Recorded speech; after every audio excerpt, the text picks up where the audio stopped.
un pays marqué par une histoire tumultueuse et des défis géopolitiques persistants, chaque discours d'un haut responsable politique revêt une importance particulière. Celui de Choguel Maïga, premier ministre du Mali, ne fait pas d'exception. En se penchant sur ses paroles, nous plongeons au cœur des enjeux qui façonnent l'avenir de cette nation ouest-africaine. Le Mali, connu pour sa richesse culturelle et son héritage historique, est confronté à une série de défis complexes, allant de la sécurité intérieure à la gouvernance politique. Lorsque Choguel Maïga prend la parole pour aborder ces questions, il offre un aperçu précieux de la manière dont le gouvernement malien envisage de relever ces défis. Dans cette analyse, nous examinerons en détail les points clés de son discours en mettant en lumière leur importance pour la stabilité et la souveraineté du Mali. Tous les Maliens ont suivi la brillante conférence de presse donnée par le ministre d'État, ministre de l'administration territoriale, sur la suspension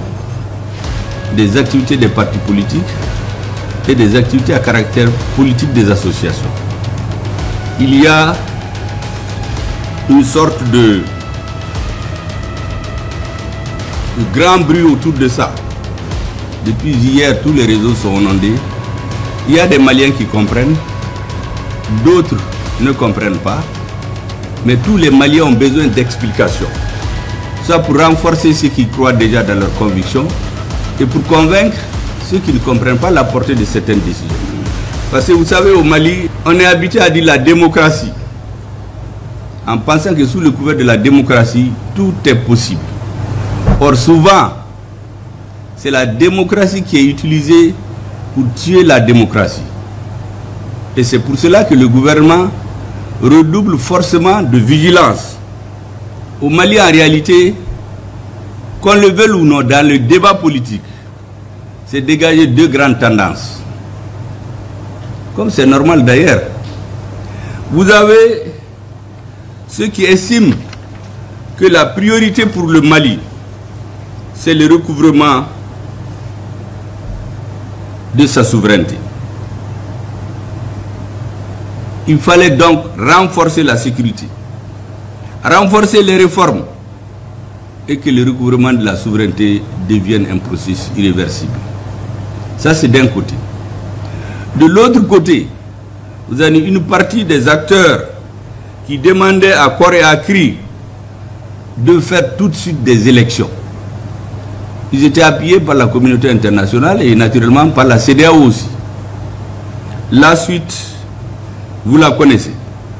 Et donc, le gouvernement a décidé que la phase de stabilisation, après l'élaboration de la stratégie et sa mise en œuvre de recouvrement de l'intégrité de notre pays et de la souveraineté, que la phase de stabilisation doit atteindre un point de non-retour, un point suffisamment stable pour pouvoir organiser des élections.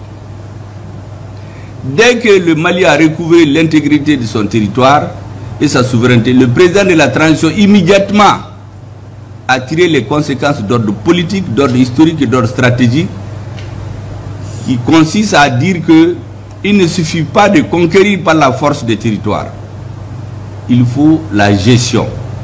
Le président a mis en place le comité de dialogue intermalien.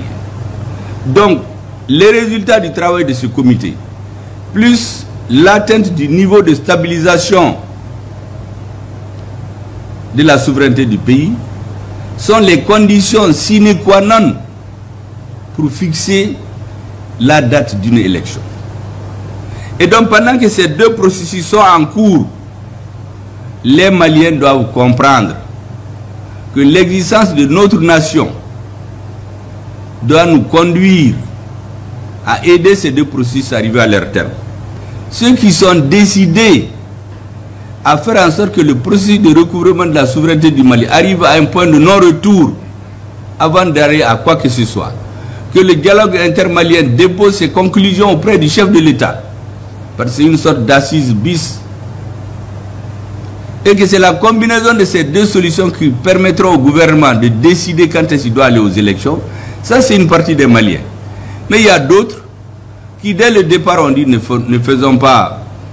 faisons des élections. Le recouvrement de la souveraineté, ce n'était pas leur problème. On a recouvré la souveraineté. Maintenant, ils disent qu'il faut aller aux élections. Imaginez-vous les soldats qui sont en train de se battre sur le terrain. S'il y a des remous politiques pour les démobiliser. On a vécu ça au Mali. La réalité, c'est que nous tirons les leçons de l'histoire récente de notre pays. En 2012, vous vous rappelez très bien, pendant que les soldats mouraient sur le terrain, il y avait des activités politiques, des meetings pour dire aux soldats de décrocher, de ne pas se battre. Et ça contribue à la démoralisation de nos militaires. Ça, ce n'est un secret pour personne. Des manifestations dans les villes, pendant que d'autres se tuaient. Deuxièmement, aujourd'hui, nous savons qu'il y a une stratégie d'encerclement des pays de l'AES. Tout ce qui se fait contre nous, on le sait, on analyse. Donc dans notre pays, aussi longtemps que nous n'avons pas atteint un niveau de stabilisation aussi fort, le processus de recouvrement de l'intégrité de nos territoires, de la souveraineté, n'a pas atteint le point de non-retour. Et il y a des ennemis du Mali qui comptent sur ça. Et ils comptent effectivement sur la situation politique intérieure du Mali pour aller nous amener dans une sorte d'angélisme démocratique. Au nom de la démocratie, on peut s'organiser, demander aux soldats de décrocher, demander de faire des élections pour amener un président faible sur lequel il va avoir les pressions.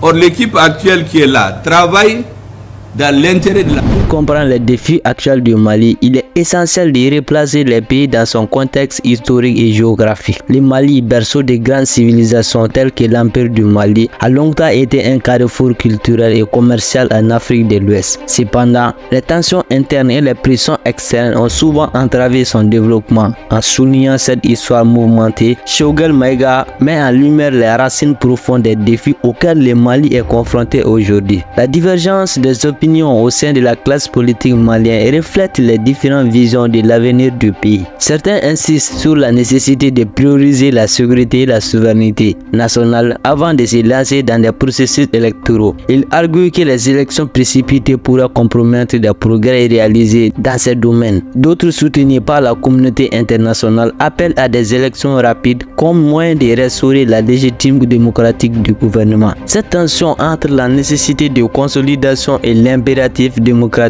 constitue un défi majeur pour le Mali. Les défis sécuritaires et politiques sont étroitement liés au Mali, où l'instabilité politique alimente souvent l'insécurité. La présence de groupes armés dans le nord du pays et la menace terroriste posent des défis considérables pour la gouvernance et la sécurité nationale. Choguel Maïga met en garde contre les risques de déstabilisation politique qui pourraient découler d'une précipitation vers des élections sans une consolidation préalable de la sécurité et de la gouvernance. La stratégie du gouvernement malien en matière de stabilisation et de recouvrement de la souveraineté repose sur une approche progressive et mesurée. Plutôt que de se précipiter vers des élections, le gouvernement cherche à consolider des acquis en matière de sécurité et de gouvernance, afin de garantir des élections libres et équitables. Cette approche, bien qu'elle puisse sembler lente, vise à poser des bases solides pour l'avenir démocratique du Mali. Le rôle des acteurs internationaux, le rôle de la communauté internationale dans le processus de transition du Mali est un aspect crucial du débat politique. Alors que certains acteurs étrangers soutiennent la tenue rapide d'élections pour restaurer la légitime démocratique, d'autres reconnaissent la nécessité pour le Mali de consolider ses institutions et sa sécurité avant de passer à cette étape. Choguel Maïga souligne l'importance pour le gouvernement malien de prendre des décisions souveraines tout en tenant compte des pressions et des attentes de ses partenaires internationaux. En conclusion, le discours de Choguel Maïga offre un aperçu précieux des défis géopolitiques auxquels le Mali est confronté. En examinant les différentes perspectives qui animent les débats politiques, le Premier ministre souligne l'importance de trouver un équilibre entre la consolidation des acquis et la nécessité de répondre aux attentes démocratiques de la population. Dans ce contexte, il est essentiel pour le Mali de rester vigilant face aux menaces sécuritaires et politiques qui pourraient compromettre son avenir. En adoptant une approche progressive et mesurée, le Mali peut espérer surmonter ces défis et bâtir un avenir démocratique et prospère pour ses citoyens.